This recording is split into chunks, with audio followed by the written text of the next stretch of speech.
Hello students, I welcome you all to today's session. I hope all of you are doing good. So today's topic is heat flow and temperature.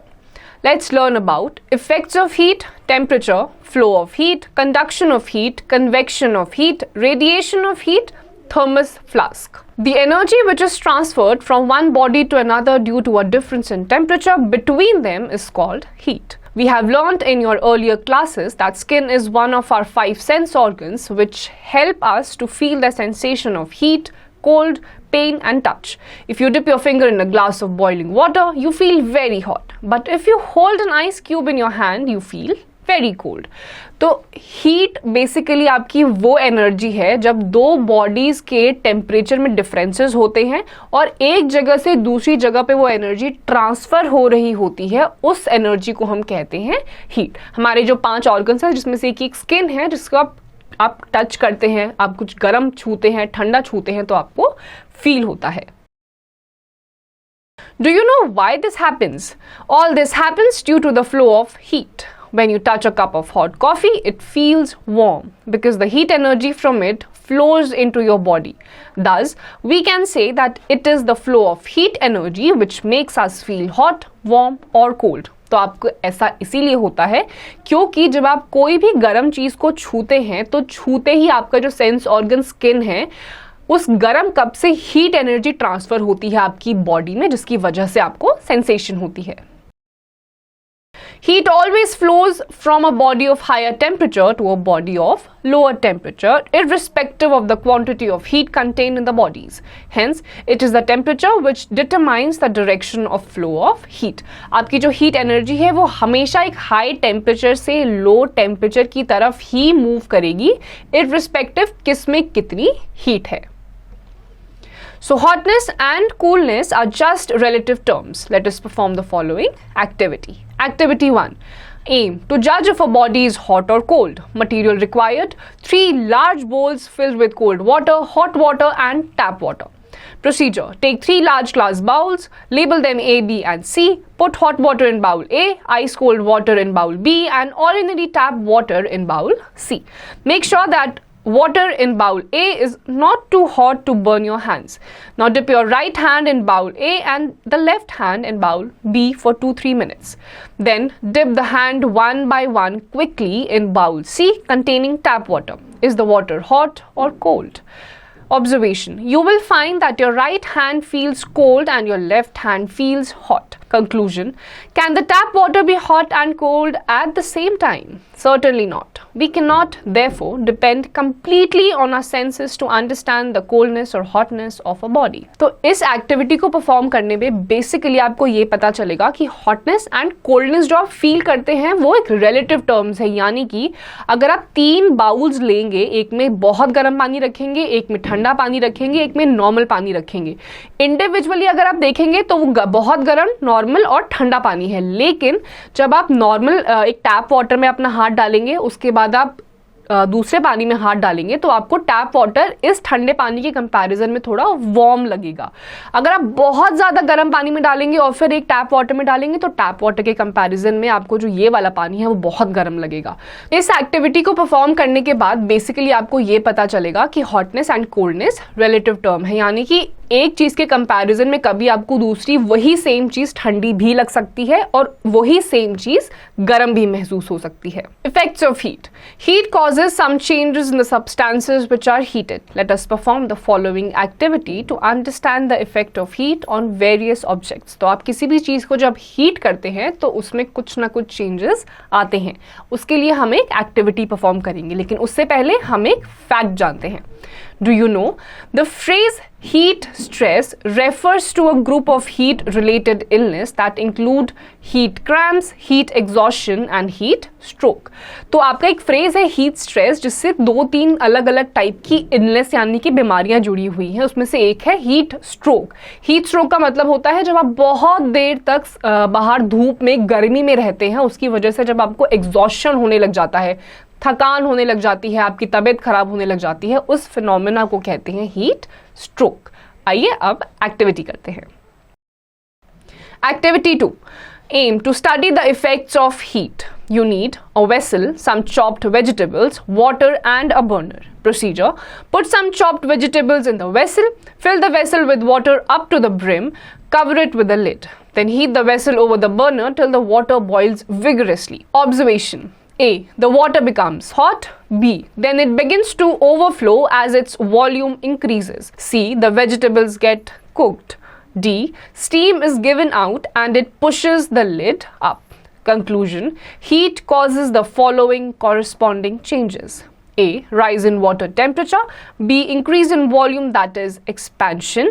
C. Change of state from liquid water to steam, which is the gaseous state of water. तो heat करने पे कोई भी चीज़ एक change की तरफ जाती है. जैसे कि यहाँ पे आपने एक वेसल लिया, उसमें पानी डाला, चॉप्ड वेजिटेबल्स डाली और उसके बाद उसको ढक दिया. कुछ टाइम के बाद आप देखेंगे कि उसमें एक्सपेंशन, यानी कि अगर आप तेज से उसको जलाएंगे तो थोड़ी देर के बाद बॉइलिंग ऑफ वाटर की वजह से आपकी जो लिड है वो बाहर की तरफ आने लगेगी, पानी बाहर की तरफ गिरने लगेगा. तो बेसिकली हीट करने पे आपके 3 टाइप के चेंजेस यहाँ पे देखे गए हैं. पहला है जो आपने पानी डाला था उसका टेम्परेचर राइज हुआ. दूसरा जो वॉल्यूम था पानी का वो एक्सपैंड हुआ. तीसरा आपने जो भी चीज़ डाली थी, इस केस में आपने वेजिटेबल्स डाली थी, वो कुक हो चुकी थी और आपका जो लिक्विड था वो कन्वर्ट हो चुका था स्टीम में. Temperature: If we touch a utensil kept on a burning gas stove, it feels to be very hot. We say that the temperature of utensil is very high. On the other hand, if we touch a utensil placed in a refrigerator, it feels to be very cold, and we say that the temperature of utensil is very low. Thus, a hot object has a high temperature whereas a cold object has a low temperature. This gives us the following definition of temperature. The temperature of an object is the degree of hotness or coldness of the object. The temperature of an object tells us how hot or cold the object is. A high temperature of an object tells us that it is very hot, whereas low temperature of the object tells us that it is quite cold. For example, the temperature of boiling water is 100 degrees Celsius, 100 degrees Celsius, which is quite high. So, boiling water feels to be very hot. On the other hand, the temperature of melting ice is 0 degrees Celsius, which is quite low. So, ice feels to be very cold to touch. तो basically आपका temperature कुछ नहीं है. Temperature का मतलब है किसी भी बॉडी का जो एक सर्टेन अमाउंट ऑफ हीट या फिर सर्टेन अमाउंट ऑफ कोल्डनेस होती है वो आपको फील होती है. जैसे कि जो वाटर का बॉइलिंग पॉइंट है वो 100 डिग्री सेल्सियस है, इसीलिए जब आप पानी को गर्म करते हैं वो जो बर्तन आप पकड़ते हैं वो बहुत ज़्यादा आपको गर्म लगता है.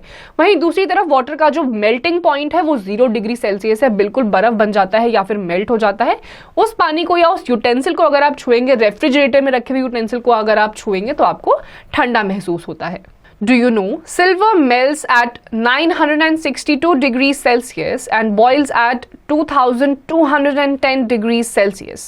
Gold melts at 1064 degrees Celsius and boils at 2900 degrees Celsius. तो यहाँ पे आपके दो अलग जो मेटल्स है, सिल्वर और गोल्ड, उनके बॉइलिंग और मेल्टिंग पॉइंट्स आपको गिवन है.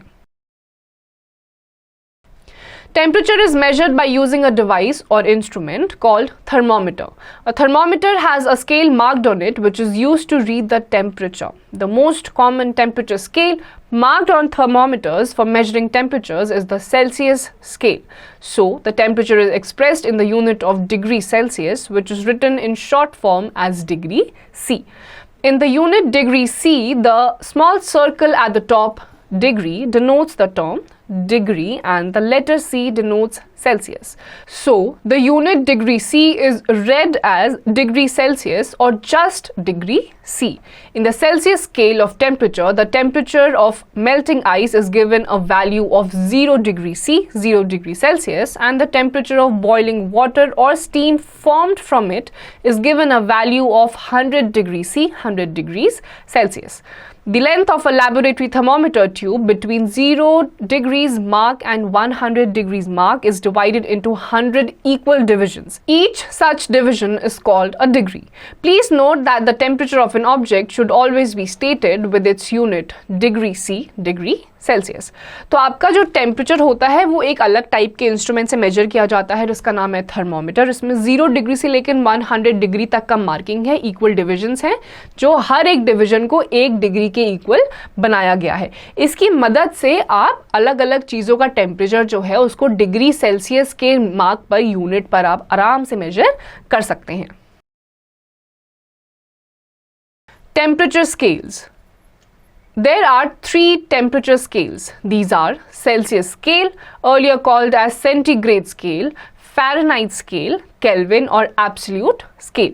तो आपके जो टेम्परेचर को मार्क करने के स्केल्स हैं वो 3 टाइप के हैं। एक आपने अभी पढ़ा डिग्री सेल्सियस वाला जिसको पहले सेंटीग्रेड स्केल कहा जाता था, दूसरा है आपका फ़ारेनहाइट और तीसरा है आपका kelvin. Do you know the Fahrenheit scale is still used in a few countries such as the US, but scientists all over the world usually use the other 2 scales. तो आपका जो Fahrenheit scale है ये अभी भी काफ़ी सारी जगहों पे, जैसे आपका US हो गया, वहाँ पे यूज़ करा जाता है, लेकिन बाकी ऑल अराउंड द वर्ल्ड जो साइंटिस्ट हैं वो बाकी दोनों स्केल्स यानी कि सेंटीग्रेड स्केल और केल्विन स्केल का यूज़ करते हैं। Celsius scale. This scale is indicated by degree C, read as degree Celsius, in honor of Andreas Celsius, or degree centigrade. On this scale, the melting point of ice is taken as 0 degrees Celsius and the boiling point of water as 100 degrees Celsius. The difference between these 2 points is divided into 100 degrees. Figure A. तो Celsius scale जो degree C से denote करा जाता है और उसको पढ़ा जाता है डिग्री सेल्सियस के नाम पे, ये एक बहुत ही महान साइंटिस्ट थे जिनका नाम था एंड्रेस सेल्सियस, उनके नाम को उनको ऑनर करने के लिए बोला जाता है। इसका दूसरा नाम सेंटीग्रेड स्केल है। 0 डिग्री से लेकर 100 डिग्रीज तक मार्क किया गया है, इक्वल डिविजन्स हैं जिसमें कि मेल्टिंग पॉइंट आपका डिनोट होता है 0 डिग्री सेल्सियस से और वाटर का जो बॉइलिंग पॉइंट है वो डिनोट होता है 100 डिग्री सेल्सियस से। Fahrenheit scale. This scale is indicated by degree F, read as degree Fahrenheit. On this scale, 32 degrees Fahrenheit is taken as the melting point of ice and 212 degree Fahrenheit as the boiling point of water. The difference between these 2 points is divided into 180 degrees, figure B. दूसरा आपका आता है Fahrenheit scale. Fahrenheit scale आपका degree F से denote करा जाता है जिसे बोला जाता है डिग्री Fahrenheit. इसमें 32 डिग्री Fahrenheit से लेकर 212 डिग्री Fahrenheit तक आपका मेजरिंग है जिसमें 180 इक्वल डिविजन्स हैं। इसी के साथ साथ आपका जो इसमें वाटर का मेल्टिंग पॉइंट है वो है 32 डिग्री फ़ारेनहाइट और उसी का जो बॉइलिंग पॉइंट है वो है आपका 212 degree Fahrenheit. Conversion formula. 2 simple equations given below will help us to convert one temperature scale into another. F is equals to C into 9 by 5 plus 32 and C is equals to 5 by 9 F minus 32 where F is for Fahrenheit and C is for Celsius. तो ये जो आपको नीचे एक formula given है, जब आप इसको प्लेस करेंगे इसमें आपको C और F यानी कि सेल्सियस और फ़ारेनहाइट की जो जितनी भी मिसिंग फिगर्स होंगी वो आपको गिवन होंगी। इसको अगर आप फिल करेंगे फ़ारेनहाइट को और सेल्सियस को तो आप एक डिग्री से दूसरी डिग्री में, एक स्केल से दूसरे स्केल में आप उसको चेंज कर सकते हैं। Let us look at the following examples to understand the conversion properly. Example, convert 86 degrees Fahrenheit to degrees Celsius. Solution, we know that C is equals to 5 by 9 F minus 32 is equals to 5 by 9, 86 minus 32 is equals to 5 by 9 into 54 is equals to 30. Therefore, 86 degrees Fahrenheit is equals to 30 degrees Celsius. तो यहाँ पे basically आपको 86 degrees Fahrenheit को Celsius में convert करना था, तो आपने कुछ नहीं करा, बस उस फॉर्मूले को फिट करा, सारी उसमें जितनी भी आपकी सेल्सियस या फ़ारेनहाइट की डिग्री मेंशन थी वो आपने डाली, तो आपको दूसरी स्केल की जितनी भी मेजरमेंट थी वो मिल गई। Alert. Clinical thermometers should never be used to measure the temperature of hot objects as it may damage the instrument. आपके जो क्लिनिकल थर्मोमीटर्स होते हैं जो लैबोरेटरीज में या फिर हॉस्पिटल्स में यूज करे जाते हैं बॉडी का टेम्परेचर मेजर करने के लिए, उनको आपको हॉट ऑब्जेक्ट्स में नहीं यूज करना चाहिए क्योंकि वो आपके इंस्ट्रूमेंट को खराब कर सकते हैं। Measurement of temperature. The device which is used to measure temperature is known as a thermometer. Most thermometers have a metallic bulb which is filled with a liquid and a glass tube called stem. The stem encloses a very thin capillary vacuum tube that contains no air. With the rise in temperature, the liquid in the bulb expands and rises in the stem. The reading on the stem that corresponds to the length of the liquid gives the temperature. तो आपका जो thermometer होता है it is a glass tube जिसमें बीच में अंदर भी एक ट्यूब डाली जाती है जिसके बीच में कोई भी एयर नहीं प्रेजेंट होती है। जैसे ही आप उसको किसी भी बॉडी में मेजर करने के लिए रखेंगे, अगर टेम्परेचर राइज होगा तो वो जो लिक्विड है उसके अंदर वो भी एक्सपैंड करता है और आपको डिग्रीज दिखा देता है कि आपकी बॉडी का एग्जैक्ट टेम्परेचर क्या है। A clinical thermometer is used to measure the temperature of the human body. It is marked from 35 degrees Celsius to 43 degrees Celsius. The temperature of a healthy human body is 37 degrees Celsius. तो आपका जो clinical thermometer होता है, जो आप hospitals में देखेंगे आपके बॉडी के टेम्परेचर को मेजर करने के लिए यूज़ करा जाता है, उसकी जो मेजरिंग होती है वो होती है 35 डिग्री सेल्सियस से लेकर 43 डिग्री सेल्सियस तक। जो एक हेल्दी एडल्ट बॉडी होती है, हेल्दी बॉडी का जो एक आइडियल टेम्परेचर होता है वो होता है 37 degrees Celsius. The clinical thermometer has a kink towards the bottom in its capillary so that the level of the liquid does not fall when it is removed from a hot body. The liquid used in a clinical thermometer is mercury. Mercury is used as the thermometric liquid as its use has the following advantages. A. It shows a wide range of temperature from minus 39 degrees Celsius to 357 degrees Celsius. B. Being a good conductor of heat, it heats up and thus attains temperature quickly. C. It is easily visible. तो आपके जो clinical thermometers होते हैं उसमें जो liquid use करा जाता है उस लिक्विड का नाम है मर्क्यूरी। इसके एक एंड में किंक भी होता है, वो इसीलिए होता है कि जैसे ही इसको आप गर्म बॉडी से हटाएंगे तो उसका टेम्परेचर जब फॉल होता है तो वो जितना भी लिक्विड है वो बाहर ना निकल जाए। ये जो मर्क्यूरी होता है ये 3 रीजंस की वजह से यूज करा जाता है। सबसे पहला, जैसे ही कोई भी चेंज इन टेम्परेचर होता है इसे ये तुरंत ही पकड़ लेता है, पहला रीजन ये है। दूसरा है कि ये बहुत ही अच्छा कंडक्टर है हीट का, तो हीट का बहुत अच्छा कंडक्टर है, तो जैसे ही आप इसको टेम्परेचर चेंज में मेजर करने के लिए डालेंगे ये आपको ऑप्टिमम अमाउंट ऑफ हीट दिखा देगा। तीसरा है ये बहुत ही इजीली विजिबल होता है, यानी कि क्लियर लिक्विड होता है मर्क्यूरी, तो आप इसके सी थ्रू देख सकते हैं।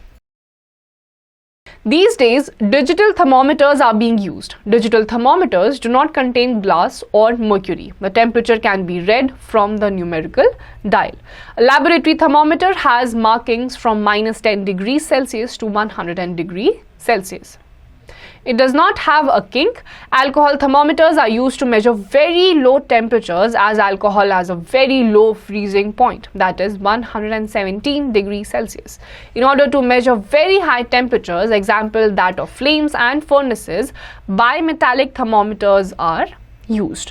तो आपके आजकल आप अलग टाइप के थर्मोमीटर्स देखेंगे जिनको डिजिटल थर्मोमीटर कहा जाता है। इसमें मर्क्यूरी या ग्लास प्रेजेंट नहीं होता है, एक डायल होता है इसमें, न्यूमेरिकल डायल, जिसकी मदद से आपको टेम्परेचर पता चल जाता है। साथ ही साथ आपके अल्कोहल थर्मोमीटर्स भी होते हैं, उसमें अलग टाइप की चीज़ें यूज़ करी जाती हैं क्योंकि अल्कोहल का जो फ्रीजिंग पॉइंट होता है वो बहुत ज़्यादा लो होता है, 117 डिग्री सेल्सियस, तो उसके लिए अलग टाइप का यूज़ करा जाता है। Kink in thermometer. The kink of the constriction is a very useful innovation. It prevents the backflow of mercury column into the thermometer bulb when the thermometer is removed from mouth of the patient. तो आपके जो thermometers में kink use करा जाता है ये बहुत ही useful innovation है। रीजन बीइंग, जैसे ही आप टेम्परेचर या पेशेंट के मुंह से आप थर्मोमीटर निकालते हैं तो टेम्परेचर में बैकफॉल आता है, डाउनफॉल आता है। तो अगर किंक नहीं होगा तो सारा का सारा लिक्विड जो है वो बाहर की तरफ आने लगेगा, तो ये किंक उसी लिक्विड को बाहर की तरफ आने से प्रिवेंट करता है। Do it, answer these questions. अब कुछ क्वेश्चंस पूछे जाएंगे जिनके आंसर्स आपको खुद से देने हैं। Flow of heat. The methods by which heat is transferred from one region to another are called the modes of heat transfer. तो आपकी हीट एक बॉडी से दूसरी बॉडी में ट्रांसफर करने के अलग अलग तरीके होते हैं, सोर्सेज होते हैं।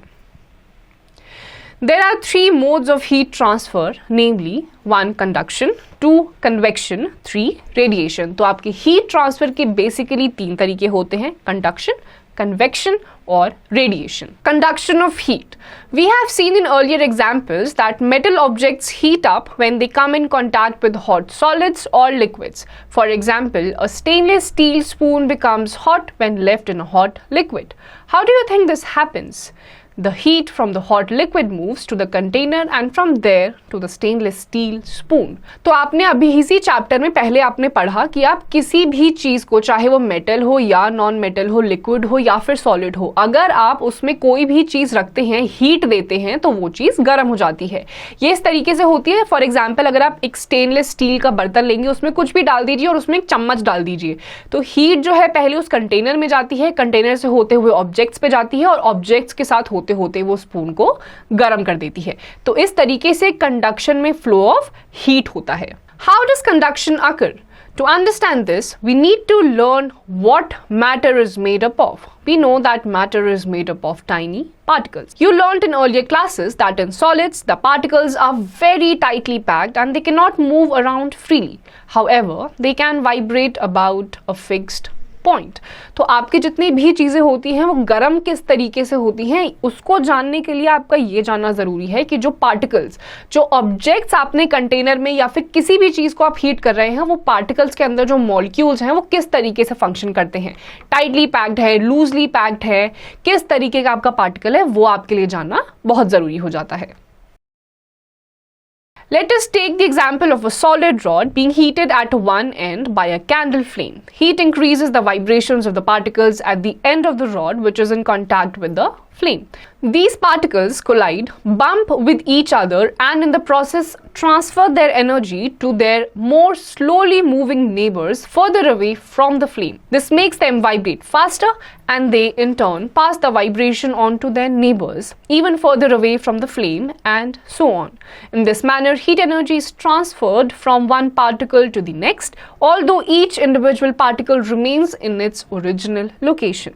Therefore, we can say that conduction is the mode of heat transfer from a region of lower temperature within a body, or when two bodies are in contact, and it takes place by collisions between neighboring atoms and molecules of the body. तो आपका conduction जो take place करता है वो basically जो आपके particles होते हैं वो वाइब्रेट करते हैं। यहाँ पे एग्जांपल लिया गया है एक रॉड का, आयरन रॉड का। एक आयरन रॉड लीजिए, पतली सी या किसी भी तरीके की, एक एंड पे अगर आप कैंडल की फ्लेम जला देंगे, दूसरी तरफ बहुत दूर है वो छोर, लेकिन उसके बावजूद भी कुछ टाइम के बाद आप देखेंगे पूरी की पूरी रॉड गर्म हो चुकी होगी। उसका रीजन ये है कि जिस साइड फ्लेम है वहां के पार्टिकल्स जो है वो वाइब्रेट होंगे और अपने नेबर्स को भी साथ ही साथ वाइब्रेट करेंगे फ्लो ऑफ हीट की वजह से, जिसकी वजह से धीरे धीरे जितने भी नेबरिंग पार्टिकल्स है वो एक साथ वाइब्रेट करेंगे, कोलाइड होंगे और उसके बाद एंड तक वो हीट एनर्जी ट्रांसफर हो जाएगी। इसमें यह ध्यान रखना बहुत जरूरी है कि जो पार्टिकल्स की लोकेशन है वो वहीं रहती है, वो बस वाइब्रेट और कोलाइड करके हीट एनर्जी को ट्रांसफर करते हैं आगे तक। In case of solid metals or liquid metals, heat is transferred by freely moving electrons. तो आपके जो metals होते हैं, be it solid या फिर liquid, उसमें जो heat energy transfer होती है, उनके जो molecules होते हैं, atoms होते हैं, वो बहुत loosely packed होते हैं। तो जैसे ही उनको heat कर दिया जाता है वो दूर दूर हो जाते हैं, जिसकी वजह से heat energy transfer होती है। Conduction is the primary mode of heat transfer through a solid. Conduction of heat energy can occur within a body or between two bodies when they are in contact with each other. However, the rate of conduction of heat is different in different materials. Also, some materials allow heat energy to flow through them easily while others do not. तो conduction आपका primary mode है heat of energy को, flow of energy को transfer करने के लिए। ये कुछ ऐसे materials होते हैं जिसमें बड़ी ही आसानी से conduction आप perform कर सकते हैं, while दूसरी ही तरफ ऐसे भी कुछ metals होते हैं या objects होते हैं जिनके जो particles होते हैं वो easily flow of heat को नहीं transfer होने देते। Conductors and insulators. Substances that conduct heat easily are called conductors. For example, metals are conductors of heat. Substances such as wood, straw, clay, rubber, glass and bakelite, a kind of plastic, do not conduct heat very well and are called insulators. Air and water are insulators. Some materials such as wool, fur and bird feathers are insulators because they trap air between their fibers. तो आपके दो तरीके के objects होते हैं, एक होते हैं कंडक्टर्स, कंडक्टर्स वो ऑब्जेक्ट्स होते हैं जो बड़ी ही आसानी से हीट को ट्रांसफर होने देते हैं, जैसे कि आपके मेटल्स हो गए अलग अलग तरीकों के। दूसरी तरफ इंसुलेटर्स होते हैं, जैसे आपका वुड हो गया, प्लास्टिक हो गया, बैकलाइट हो गया, जो एक तरीके का प्लास्टिक ही होता है। ये अपने थ्रू आसानी से या फिर बिल्कुल भी हीट को पास ऑन नहीं होने देते हैं। Activity 3. Aim to demonstrate that the rate of conduction of heat is different for different materials. Materials required: rods of equal diameters and equal lengths made of aluminum, copper and iron. You will find these in your school lab. 2 wooden slabs, small metal balls, wax and flame. Procedure: number 1. Take 2 rods at a time, say the copper and aluminum rods. Number 2. Glue the metal balls onto the rods at equal distances using wax. Number 3. Arrange the rods as shown in the figure. Number 4. Light the burner and make your observations. Number 5. Repeat the experiment with iron and aluminum rods. Observation: you will see that the balls drop fastest for copper, then aluminum and slowest for iron. Conclusion: of the 3 metals, the rate of conduction is highest for copper and the lowest for iron. तो यहाँ पे आपने अलग अलग तरीके के rods लेने हैं। यहाँ पे आपको गिवन है कौन से रॉड्स आपको लेने हैं। आपको जितने भी स्टेप्स हैं, आपको 2 रॉड्स एक बार में लेने हैं, उसके साथ बॉल्स को अटैच कर देना है और हीट अप करना है। इस ऑब्जर्वेशन में आप देखेंगे कि कॉपर के साथ जो लगी हुई बॉल थी वो सबसे पहले नीचे गिर जाएगी। रीजन बीइंग कि कॉपर जो है वो गुड कंडक्टर है, फास्ट हीट को ट्रांसफर करवाता है, जिसकी वजह से बॉल नीचे गिर जाती है। On the other hand iron सबसे कम मतलब सबसे स्लो तरीके से अपने अंदर हीट को ट्रांसफर होने देता है, जिसकी वजह से उसको जो कंडक्टर है उसकी लिस्ट में सबसे नीचे आता है। Practical applications of conduction. Both conductions and insulators are useful to us. Depending on your needs, we use conductors, metals to make cooking utensils, see figure, and heat resistant plastic to make the handles of these vessels. तो आपके जो conductions होते हैं उनका जो practical conductions होता है वो अलग अलग चीज़ों से बन के बनाया जाता है। इनके अलग अलग uses होते हैं। जो आपके लोहे के बर्तन होते हैं, स्टील के बर्तन होते हैं, उसमें आप नोटिस करेंगे कि उनकी एंड्स जहाँ से आप उनको पकड़ते हैं उसके आजू बाजू प्लास्टिक लगा दिया जाता है ताकि आपको गर्माहट ना फील हो, क्योंकि स्टील जो होता है वो एक मेटल है और कंडक्टर है, हीट को ट्रांसफर करवाता है। ऑन द अदर हैंड जो प्लास्टिक है वो इंसुलेटर है और वो गर्म नहीं होता है। We wear woolen clothes in winter because wool is a bad conductor of heat. Thus, it helps in retaining body warmth. The wool fiber has a series of curls and these are called crimps. These crimps create small air pockets. The greater the number of crimps, the greater is the number of air pockets which can hold and trap air. तो सर्दियों में आप जो woollen कपड़े पहनते हैं they are bad conductor of heat, जिसकी वजह से आपकी जो बॉडी हीट होती है वो बाहर की तरफ नहीं जा पाती है। इसमें अलग अलग टाइप के आपको अटैचमेंट्स दिखेंगे। आपके जो वुलन क्लोथ्स होते हैं इनको क्रिम्स कहा जाता है। जितने ज़्यादा क्रिम्स आपके वुलन क्लोथ्स में होंगे उतनी ही ज़्यादा अच्छे तरीके से आपकी जो बॉडी है या कपड़ा है वो उस हीट को, आपकी बॉडी हीट को रिटेन कर पाएगा। Thus, a thin layer of air is created which insulates us from the cold weather and also prevents body heat from escaping into the surroundings. तो इन्हीं क्रिम्स की वजह से, इन गर्म कपड़ों की वजह से आपकी बॉडी की हीट रिटेन होती है, गर्म जो हवा है वो अंदर रहती है और ठंडी हवा जो बाहर के एनवायरनमेंट में है वो आपकी बॉडी में नहीं आती है। Do you know? Tech specs, special insulating materials are used to make jackets for firefighters and race car drivers. तो टेक स्पेक्स ये अलग टाइप के इंसुलेटर्स यूज़ करते हैं जो फायर फाइटर्स होते हैं उनकी जैकेट्स बनाने के लिए, और जो रेसिंग कार्स होती हैं उनके जो ड्राइवर्स होते हैं उनको बनाने के लिए, ताकि जो आग है वो इनको ना लगे। Convection of heat. This mode of heat transfer is seen in liquids and gases in which the molecules are less densely packed and are free to move. Thus, convection is the primary mode of heat transfer in fluids. तो convection आप देखेंगे ये liquid चीज़ों में करा जाता है क्योंकि इनके जो molecules होते हैं ये बहुत दूर दूर होते हैं, जिसकी वजह से बड़ी ही आसानी से ये heat को अपने अंदर से pass on होने देते हैं। Let us see the following example and learn how heat is transferred by convection. The bottom of a vessel containing water is heated. After some time, the water at the top of the vessel also becomes hot. How does this happen? If a vessel containing water is kept on a flame, the water at the bottom of the vessel gets hot, and hot water is lighter than cold water. It rises up carrying the heat energy with it. See figure. The colder and denser water on the top falls to the bottom of the vessel and gets heated in its turn. This process continues and results in a circulating stream of hot and cold water. As a result, the whole water in the vessel gets heated. तो आपका एक container लीजिए, उसमें अगर आप पानी डालेंगे तो आप ये नोटिस करेंगे कुछ टाइम के बाद पूरा का पूरा पानी गर्म हो जाएगा. ये किस तरीके से होता है?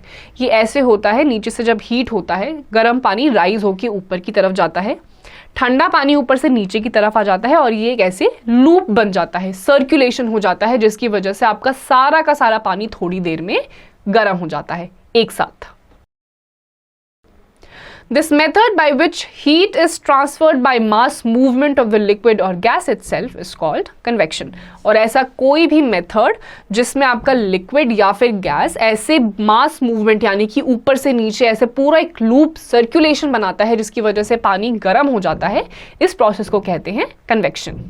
Activity 4. Aim to show that heat transfer in water due to convection. Materials required: a glass beaker made of heat resistant glass, glass test tube, candle, matchbox, potassium permanganate, crystals, artificial food coloring and a spoon. Procedure: Number 1. Fill the beaker to the halfway mark with clear water. Number 2. Take a pinch of the potassium permanganate crystals, food coloring and drop it gently to the bottom of the beaker. Number 3.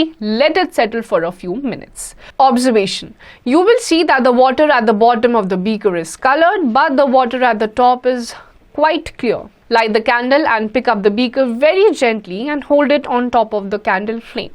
You will see columns of colored liquid rise up in the beaker. Conclusion: This is due to convection. Water molecules at the bottom gets heated and rise up, carrying the heat energy with them. तो आपको एक vessel लेना है, glass का vessel, उसमें आपको पानी डालना है, पोटेशियम परमैग्नेट या फिर कोई भी खाने का पार्टिकल या लिक्विड जो एक कलर आता है, फूड कलर आता है, उसको आप डाल दीजिए. थोड़ी देर के लिए सेटल होने दीजिए कि वो बिल्कुल ही नीचे बेस पे चला जाए, जिसमें आपको नीचे का जो पानी है वो कलर दिखेगा, ऊपर का क्लियर दिखेगा. हीट करिए उसको, किसी भी चीज़ से गर्म करिए. थोड़ी देर के बाद आप देखेंगे कि पूरा का पूरा जो पानी है वो आपका कलर्ड हो जाएगा. वो इस वजह से होता है कि नीचे का पानी जब गर्म होता है वो गर्म होके राइज होता है ऊपर की तरफ और ऊपर का ठंडा पानी नीचे आ जाता है.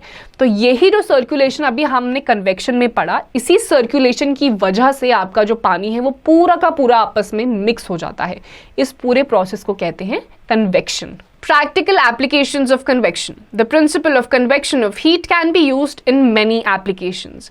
When you want to warm a fluid, you should warm it from below. If a room has to be warmed with a room heater, the heater should be placed at a lower level so that the room gets warmed evenly. Similarly, an air conditioner used for cooling a room should be placed at a higher level. तो convection का practical आपका ये example है कि अगर आपको कोई भी चीज़ गर्म करनी है, आप उसे नीचे से गर्म करेंगे. कोई भी अगर आपको रूम या रूम टेम्परेचर पे आपको रूम को ठंडा करना है, जैसे कि आपकी एसीज होते हैं, एसीज हमेशा ऊपर लगाए जाते हैं और जो हीटर होता है वो हमेशा नीचे लगाया जाता है. रीज़न इसका ये होता है कि ठंडी हवा हमेशा ऊपर से नीचे की तरफ आती है और गर्म हवा हमेशा नीचे से ऊपर की तरफ जाती है. तो ये कन्वेक्शन की वजह से होता है. गर्म चीज नीचे से ऊपर की तरफ जाएगी और ठंडी चीज ऊपर से नीचे की तरफ आएगी.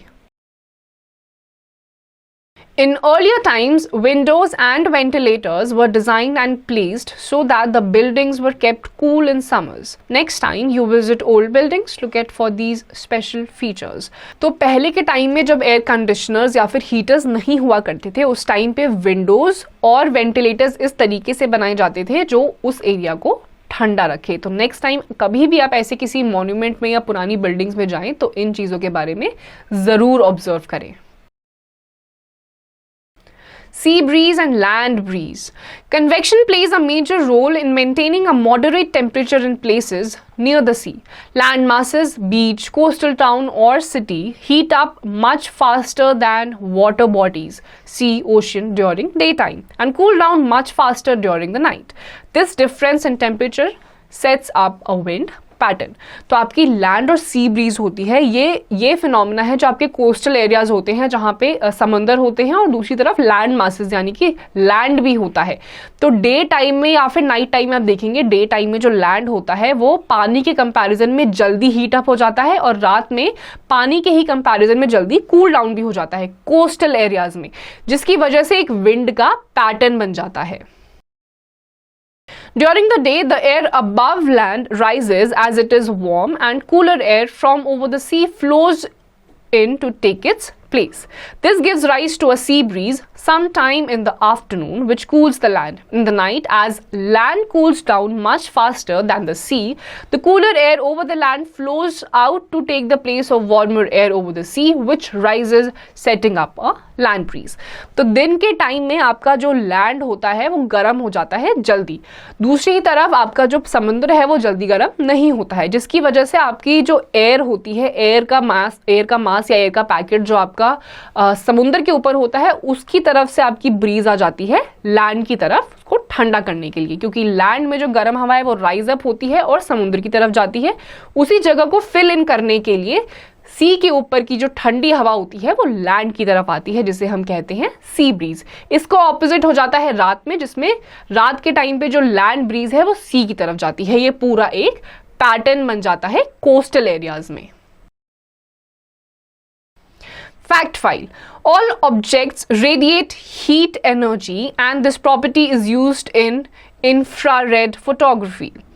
This helps us see objects in complete darkness. Some animals can see in the infrared. For example, rattlesnakes have special detectors with which they can see in the absolute darkness by detecting the heat radiated by warm-blooded animals. तो कुछ आपके ऐसे objects होते हैं जो heat energy को radiate करते हैं, जिनकी वजह से आप रात में भी देख सकते हैं। कुछ ऐसे जानवर होते हैं जैसे रैटल स्नेक होता है, उनके पास स्पेशल फीचर होता है जिसकी वजह से दूसरे जो एनिमल्स होते हैं अपने गर्म खून की वजह से जो हीट एनर्जी रेडिएट होती है उसकी मदद से उनको देख सकते हैं। ये इंफ्रारेड फोटोग्राफी में भी इस फिनोमिना का यूज करा जाता है। Radiation of heat. Heat energy can travel in the form of waves, just like light. These waves, both heat and light, and many other types of waves are called electromagnetic waves. Energy traveling in this form is called radiation. Just like light can travel in different media like air, water, etc.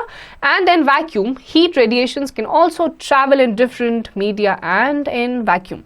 तो आपका जो heat energy है वो light की ही तरह waves में भी travel कर सकती है, किसी भी एक जगह पे या फिर वैक्यूम में प्रेजेंट। इसके भी अलग अलग मीडियम होते हैं, जैसे कि एयर हो गया, कोई भी वैक्यूम हो गई, कोई भी एक स्पेस हो गया। तो रेडिएशन से जो हीट एनर्जी वेव्स के फॉर्म में पास होती है उस फिनोमिना को कहा जाता है radiation of heat. All bodies give out energy that travels in the form of radiation, much like light, through space. Energy from the sun reaches us through radiation. Bodies that absorb this radiation becomes hot. जो आपको सूरज से गर्मी मिलती है, heat energy मिलती है, वो भी रेडिएशन के फॉर्म में ही मिलती है। जिस पे भी सूरज की किरणें पड़ती है वो बॉडी हीट को अब्सॉर्ब कर लेता है। The amount of heat energy that is absorbed by a body depends upon its color. Bodies that are black absorb more of radiated heat than white bodies. We feel more comfortable wearing white and light colored clothes in summer. This is because white clothes absorb comparatively less amount of heat than dark clothes and therefore keep us relatively cooler. तो आपके जो heat absorption capacity होती है वो object के colour पे depend करती है। जो डार्क कलर के कपड़े होते हैं जैसे कि ब्लैक हो गया, वो हीट एनर्जी ज़्यादा अब्जॉर्ब करते हैं, और जो लाइट कलर के कपड़े होते हैं जैसे कि वाइट, वो हीट एनर्जी को अब्जॉर्ब नहीं करते, रेडिएट करते हैं, जिसकी वजह से गर्मियों में आप नोटिस करेंगे कि आपको लाइट कलर के हल्के कपड़े पहनना ज़्यादा पसंद होता है क्योंकि वो हीट को अब्जॉर्ब नहीं करते हैं। The reverse applies in winter. We are more comfortable in dark clothes. This is because we need to absorb as much heat as possible from our surroundings to keep ourselves warm, and dark clothes absorb more heat than light-colored ones. The reverse is also true. Black and dark bodies radiate more heat than light-colored bodies.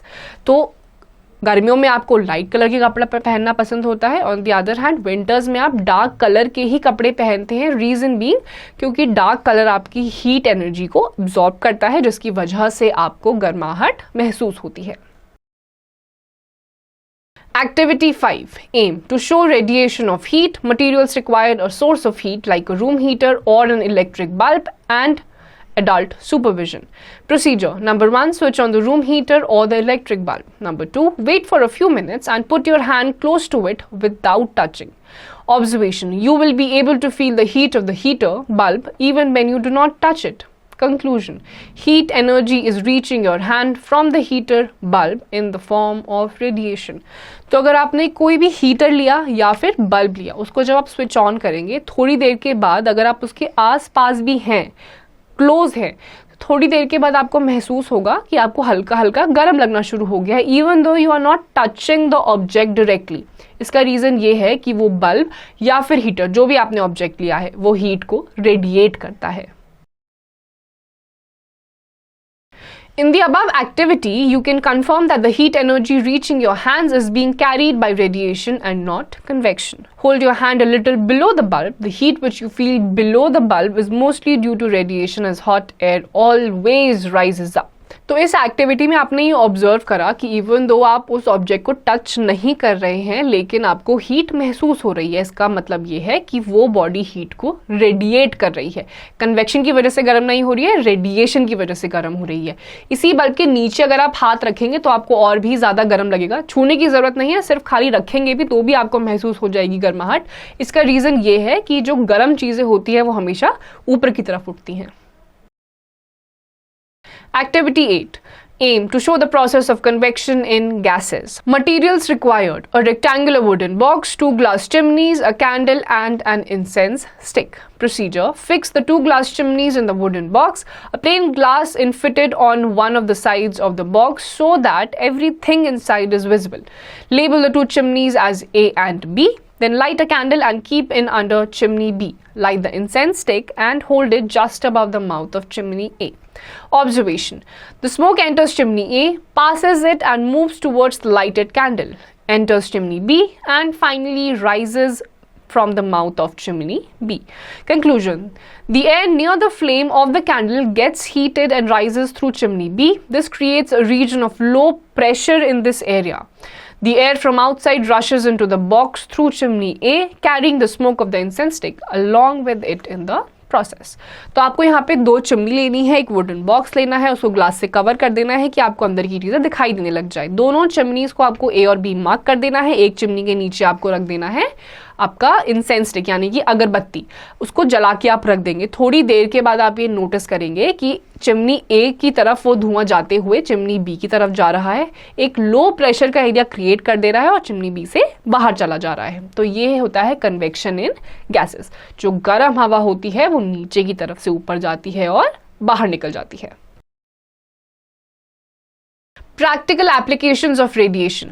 Heat radiations travel in vacuum and in air just like light rays. That is why electric room heaters have mirrors behind the heating coil. See figure A. This reflects the heat radiated by the heating coil to the front of the heater. This way, the heat radiated in the direction behind the heater is not wasted, but redirected to the front. तो आपके जो heaters होते हैं, जो radiation के through heat pass on होती है, वो वैक्यूम में भी पास ऑन हो सकती है जस्ट लाइक लाइट। आपके जो रूम हीटर्स होते हैं उसके बैक साइड पे आप ग्लास देखेंगे, वो इस वजह से प्लेस किया जाता है ताकि हीट जो प्रोड्यूस हो रही है रेडिएशन के फॉर्म में वो पीछे की तरफ से बाहर ना निकले बल्कि टकरा के वापस फ्रंट में आ जाए, जो आपको कमरे को हीट अप कर दे। Solar panels, see figure B, used in households for heating water are designed to maximize the absorption of heat from the sun. A black metal sheet is used to increase heat absorption. जो solar panels होते हैं वो इसलिए use करे जाते हैं ताकि जो सन से हमें रेडिएटेड हीट एनर्जी मिल रही है उसको हम ज्यादा से ज्यादा अब्सॉर्ब करें। ये ब्लैक मेटल शीट होती है जिसकी वजह से आप और भी तेजी से इन मेटल्स को, जो रेडिएशंस होती हैं सन की, उसको अब्सॉर्ब कर सकते हैं। Do you know? Solar cookers utilize radiant energy of the sun to cook food. The inner surface is painted black so that it absorbs the solar energy better. जो आपके सोलर कुकर्स होते हैं उसको अंदर की तरफ से ब्लैक पेंट किया जाता है इनको यूज करा जाता है खाना बनाने के लिए, और डायरेक्टली जो सन की एनर्जी आती है, जो सन की तरफ से रेडिएटेड हीट मिलती है, उसी से इनमें खाना पकाया जाता है। Activity 7. Aim to prove that black bodies absorb and radiate heat better than white bodies. Take 2 identical cold drink cans filled with equal amount of water. Paint one can black and the other white. Place a thermometer in each can with the bulb of the thermometer properly dipped in water. Now place both the cans at an equal distance from the room heater. Switch the heater on and let it remain on for 15 minutes. Observe the readings in the thermometers. You will observe that the temperature reading in the thermometer placed in the black can is higher than the thermometer placed in the white can. This is so because black surface is a better absorber of heat radiations than white surface. After switching off the heater, both the cans start emitting that radiation to the surroundings. Leave them undisturbed for 10 minutes. Now check the readings in the thermometers. You will observe that the reading in the thermometer placed in the black can falls more rapidly than the thermometer placed in the white can. This is so because black surface is a better radiator of heat radiations than white surface. Black bodies absorb and radiate more heat than white bodies. तो ये activity जब आप perform करेंगे, 2 cans लेनी है, एक को black paint करना है, एक को वाइट। दोनों में आपको पानी रख देना है, थोड़ी देर के लिए छोड़ देना है, थर्मोमीटर उसमें डाल देना है। आप नोटिस करेंगे कि जो ब्लैक कैन है उसमें थर्मोमीटर में ज़्यादा तेज़ी से आपका जो टेम्परेचर है वो बढ़ा है, राइज करा है। तो इसका मतलब जो ब्लैक बॉडीज़ होती हैं वो रेडिएशन जो होती है वो ज़्यादा एब्जॉर्ब करती है। दूसरी तरफ आपको कुछ देर के बाद वापस उसको ठंडा होने के लिए छोड़ देना है। कुछ देर के बाद आप देखेंगे तो जो ब्लैक बॉडी है कैन की, उसी का थर्मोमीटर का टेम्परेचर फॉल भी करेगा उतनी ही तेजी से। इसका मतलब है कि ब्लैक बॉडीज हीट को अब्जॉर्ब भी ज्यादा तेजी से करती हैं और रेडिएट भी उतनी ही तेजी से करती हैं as compare to the white surfaces. Do you know, solar ovens can be used to prepare anything that can be made in a conventional oven or stove, from baked bread to steamed vegetables to roasted meat. तो आपके जो solar ovens होते हैं उनमें आपके conventional ovens या stove की तरह ही कुछ भी आप बना सकते हैं, be it bread, cake, steamed vegetables या फिर कोई भी दूसरी चीज। तो सोलर पैनल्स के through solar cookers, solar ovens, उनसे आप कुछ भी बना सकते हैं। Thermos flask. It is a special type of bottle or flask which does not allow heat loss or heat gain by the material objects stored in it. A hot body loses heat to the surroundings by conduction, convection, and radiation. Similarly, a cold body gains heat by any or all of the 3 methods of heat transfer. This loss or gain of heat is minimized in the structure of a thermos flask, since the transfer of heat through the walls of the thermos flask is very small. The contents, hot tea or ice cubes, are kept at the same temperature for a long time. Thermos flask जो होते हैं उनकी internal body इस तरीके से बनाई जाती है कि अगर आप उसमें गर्म चीज़ डालेंगे तो वो काफ़ी देर तक गर्म ही रहती है, क्योंकि उनकी बॉडी इस तरीके से बनाई जाती है कि वो हीट को रेडिएट कम से कम करते हैं, बहुत ही स्लो करते हैं। ठंडी चीज़ भी डालेंगे तो वो काफ़ी देर तक ठंडा ही रहेगा because of the formation of the body. Do it, answer these questions. तो अब आपसे कुछ क्वेश्चंस पूछे जाएंगे जिनके आंसर्स आपको खुद से देने हैं। Keywords: temperature. The degree of hotness or coldness of a body is called temperature. Heat energy. The form of energy that flows from a hot body to a cold body is called heat energy. Conduction. The primary mode of heat transfer in solids in which heat is transferred within a body or when 2 bodies are in contact with each other is called conduction. Conductors. In this chapter, substances that conduct heat easily are called conductors. Insulators. In this chapter, substances that do not conduct heat very well are called insulators. Convection. The method by which heat is transferred via the mass movement of the liquid or gas itself is called convection. Radiation. This is a mode of heat transfer that takes place in the form of electromagnetic waves. तो इस chapter में हमने ये keywords जैसे कि temperature, heat energy, conductors, radiation, insulators, conductors, इनके बारे में हमने जाना। Points to remember. The thermometer is a device used to measure temperature. Generally, mercury is used in thermometers. Liquids such as alcohol are also used. Modern digital thermometers are quite accurate and much easier to read. Heat is a form of energy. It flows from a body or region at a higher temperature to a body or region at a lower temperature. Heat will continue to flow from the hot body to the cold one till both are at the same temperature. Heat energy is measured in calories or joules. There are three modes of heat transfer: conduction, convection, and radiation. Conduction is the primary mode of heat transfer in a solid. Substances that conduct heat easily are called conductors, whereas those that do not are called insulators. The primary mode of heat transfer in a fluid is convection. Radiation is the only form of heat transfer that does not necessarily need a medium. Bodies that are black absorb more of radiated heat than white bodies. तो इस chapter में हमने बहुत सारी अलग अलग चीज़ें पढ़ी, जैसे कि टेम्परेचर, कंडक्टर्स किन्हें कहते हैं, इंसुलेटर्स कौन से होते हैं, रेडिएशन क्या होता है, कन्वेक्शन के थ्रू जब कोई भी चीज़ हीट करते हैं तो हमेशा गर्म ऑब्जेक्ट से होते हुए ठंडी चीज़ की तरफ हीट ट्रांसफ़र करती है और तब तक हीट करती रहती है जब तक दोनों चीज़ों का टेम्परेचर इक्वल नहीं हो जाता. 3 मोड्स ऑफ हीटिंग देखे हमने, conduction, convection and radiation. So students, here comes the end of this chapter. इसकी जितनी भी एक्सरसाइजेस हैं वो आपको खुद से करनी है.